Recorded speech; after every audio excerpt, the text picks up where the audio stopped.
I know it's been forever. I'm so sorry. It's just been a lot going on. Not even a lot going on. It's just the fact that every time I record, there has been something wrong.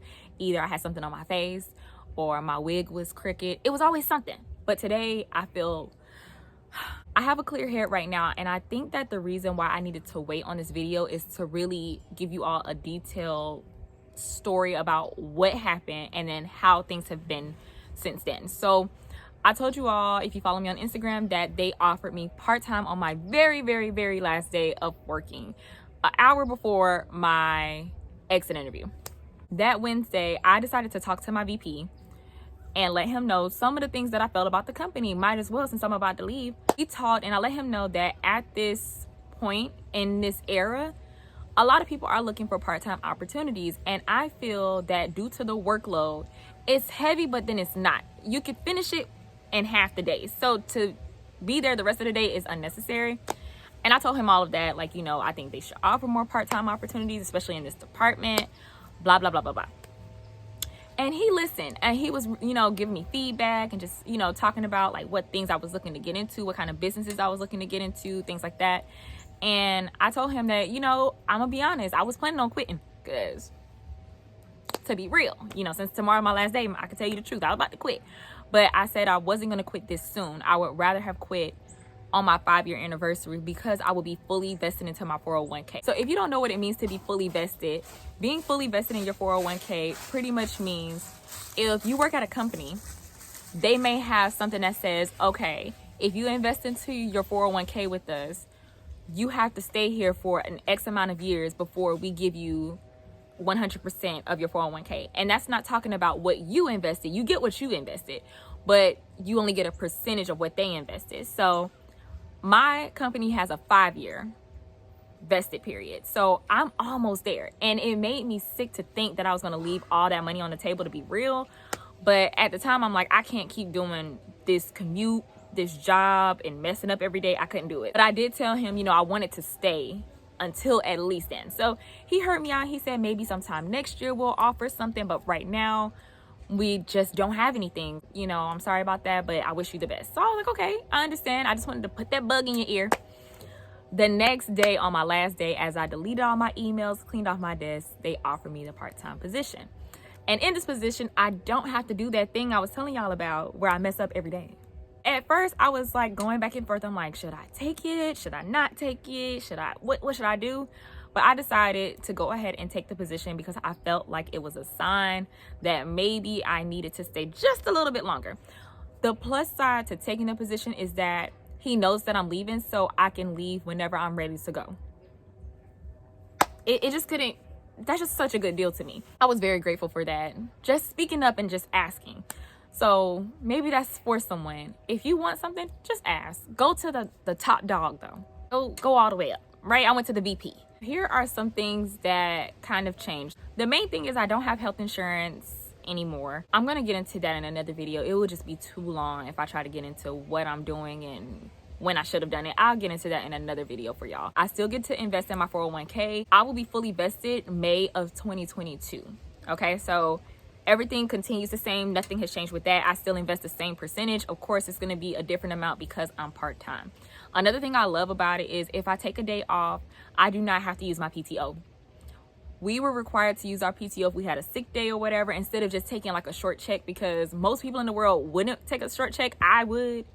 But now I could just take a short check. I could just work my 15 hours if I only get 15, or if I don't work that week, I don't have to get paid for that week, and it's done. So that means the PTO that I do get, I can just save it up till my quit date. That's what I'm trying to do. Right now I work 8 to 1, and that can change if I just ask. I can either do 8 to 1, 9 to 2, or 10 to 3. Right now 8 to 1 works perfectly because I get to pick my son up early from daycare and spend some time with him, which, okay, let's get into some of the pros of being part-time and why I think more people should do it. Number one is getting more time.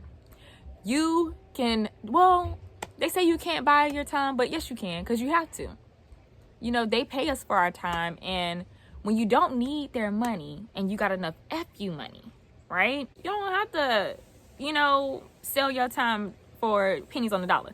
Now, it's so weird because I already told y'all that I didn't make a lot, but making, you know, about half, it feels right because at least I got my whole day. Like, y'all getting y'all 20 hours worth.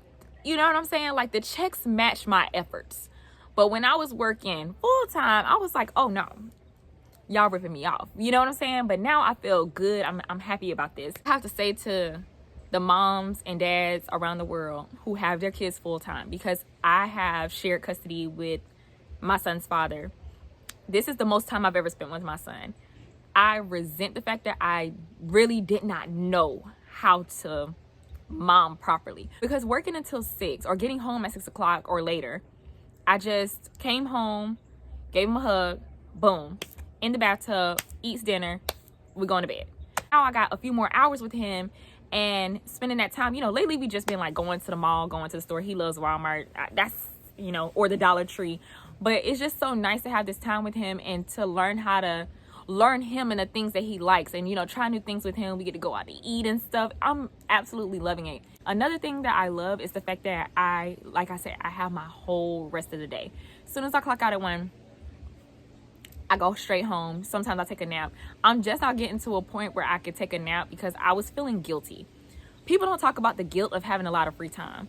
While everyone else is working and grinding and hustling, and you get to just come home and take a nap, you do feel like you're not being productive. And because of hustle culture, you kind of feel bad. I definitely feel a little guilty for having so much time in my day and not using it, I feel, to my best advantage. I feel like I should be doing a lot more.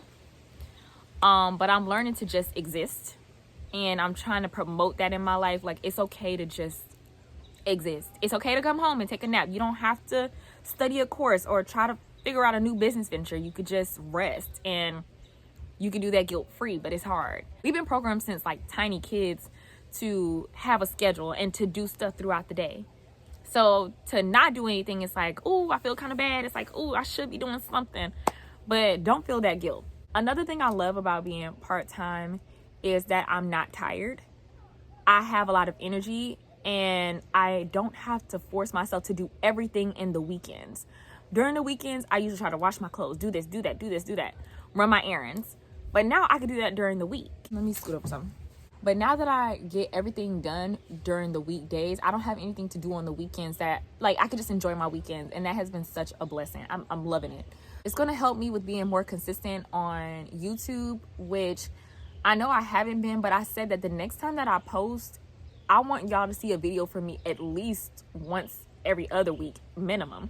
I want to be more consistent on my platform because, you know, I feel like I've built a bond with a lot of my subscribers, and to like take breaks, it makes me feel kind of bad, to be honest. I'd be like, ugh. I'm always wanting to see y'all comments and interact with y'all. So I'm feeling like, you know, I need to get back to it. So you should see more posts from me moving forward. I'm going to be honest and say that I didn't really know how to record this video for a long time because I feel that a lot of people believed in me when I said I was quitting, and I kind of felt like a disappointment in a way.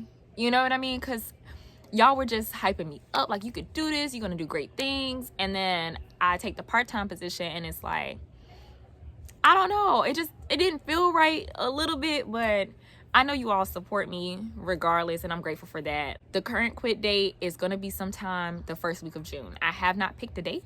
I realize that there's a lot of reprogramming that needs to happen in order for me to really enjoy the time that I have right now and the time that I'm gonna have in the future. And so there's a lot of things that I'm working on, which I'm gonna keep you posted. Of course, I always do. Since my bills are paid up for the year, right now I'm just building that savings. I really need to do a video about that whole saving money thing, because honestly, it's just sitting there collecting dust. If y'all have any suggestions on what I should do with my money, let me know, because I'm kind of tired of just having a big savings. Feels great, but it ain't all that. It almost feels like slightly fear-based, you know, to hold on to so much money. I don't know. I'm going through something. I don't know, y'all. What things are y'all doing with y'all money? Are y'all investing y'all money into the stock market or Airbnb, Turo? Let me know. I'm open to all suggestions. And also let me know your feedback on, you know, going part-time. Has anyone else went part-time? I will say that when I looked up videos of part-time, they were either people from out of the country, or they were people that, like college students and stuff, that still live with their parents. I didn't see any grown people from the US with kids on top of that. Hope y'all enjoyed this video. If you did, please be sure to give it a thumbs up. Also, make sure that you subscribe to my channel, turn on the notification bell so that you know every time that I post, which will be more frequently now, okay? I promise. Also, let me know what type of content you all would like to see. You know, I'm really into the budgeting finance stuff, so any requests, let me know. I will see you all on the next video.